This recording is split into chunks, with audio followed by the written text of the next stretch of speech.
Naše gore so zahtevne. Bistvena je dobra psihofizična pripravljenost in predvsem dober občutek za meje svojih zmogljivosti.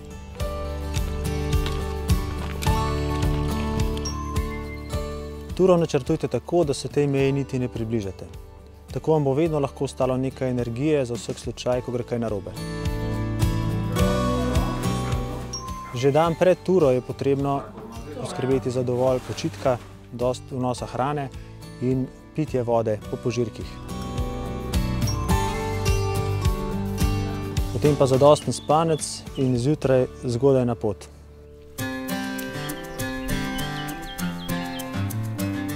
Med turo svetujemo pitje preizkušenih izotoničnih pijač z dodatkom ogljikovih hidratov.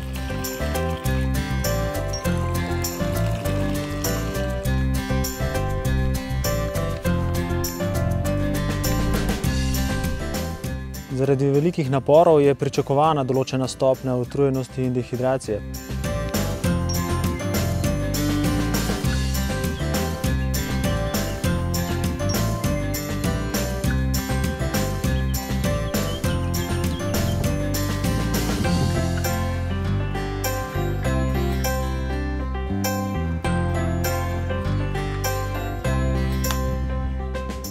Če se navodil dosledno držite, bistveno zmanjšate verjetnost za vaš klic na pomoč.